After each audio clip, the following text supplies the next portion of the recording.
Famille disloquée, mort de plusieurs agents, des enfants déscolarisés, des agents malades depuis plusieurs années, difficultés à se soigner, non-paiement des indemnités, tristesse et désolation, c'est le cocktail de vie servi par le pouvoir RHDP aux agents du port autonome d'Abidjan et de la radiodiffusion télévision ivoirienne RTI, renvoyés abusivement depuis maintenant plus de 13 ans et 14 ans.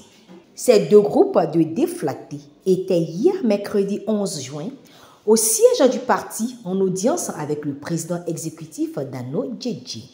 Accompagné de la deuxième vice-présidente exécutive en charge du district autonome d'Abidjan, Agnès Monet, et le secrétaire général adjoint Zéléi Serikba Joachim en charge des structures spécialisées et d'activités, le président exécutif a reçu tour à tour ces ex-agents du port autonome d'Abidjan et de la RTI qui sont venus exprimer leur souffrance au président Laurent Gbagbo. Se reconnaissant dans l'appel du président du PPACI à travers le mouvement Trop c'est trop, ces agents prennent ainsi à témoin l'opinion publique et internationale devant ce que l'on pourrait qualifier de situation déshumanisante des ex-fonctionnaires ivoiriens qui ne demandent qu'à retrouver leur dignité de père, d'époux, d'épouse et de mère de famille. Depuis 13 ans, nous avons été licenciés du port par les autorités actuelles. Nous avons été informés de ce que le port avait des difficultés économiques. Donc, c'est sur cette base qu'on nous a licenciés. Mais dès après notre départ, on a été remplacés. Nous demandons à ce qu'on nous paye nos droits ou bien qu'on nous réintègre. Mais malheureusement, ça ne passe jamais. Nous avons fait toutes les structures, toutes les démarches qu'on pouvait faire pour aller vers eux, mais malheureusement, ça n'a pas abouti.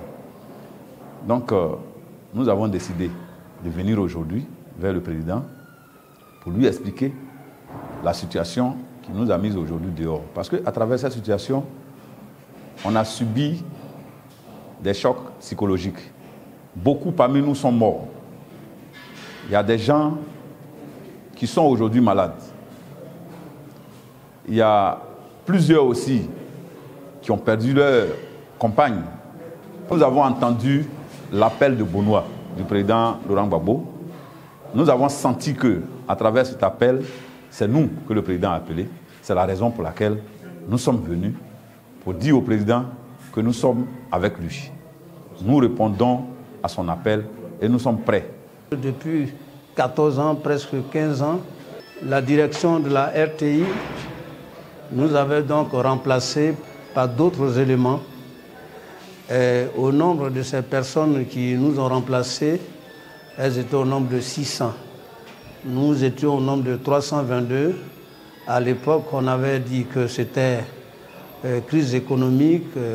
Contre toute attente, nous avons été remplacés. Donc cette injustice-là, nous sommes venus la signifier auprès des cadres de PPACI pour dire que ce n'est pas seulement l'injustice, mais cela allait encore plus loin parce que nous avons vu nos amis qui ont perdu la vie parce que ces personnes-là n'avaient plus de coudées franches, n'avaient plus d'argent, d'autres ont vu leur compte être gelé.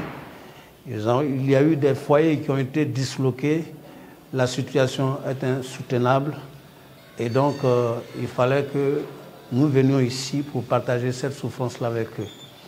Alors, depuis lors, nous crions vers le régime et nous voulons que nos droits soient payés, mais en vain.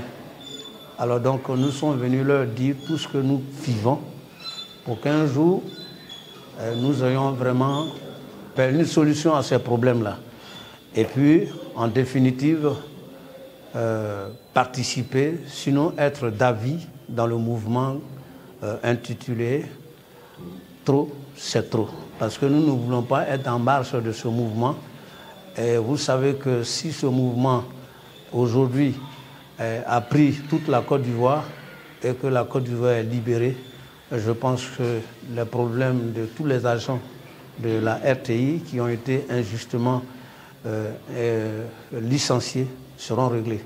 Alors donc nous ne voulons pas être en marge de ce mouvement et c'est pour cela que le collectif et moi, nous sommes venus pour dire simplement au président Laurent Gbagbo que nous sommes d'avis avec eux et que nous sommes là également parce que nous voulons un changement, nous voulons être réhabilités, nous voulons nos droits et nous voulons reprendre le travail.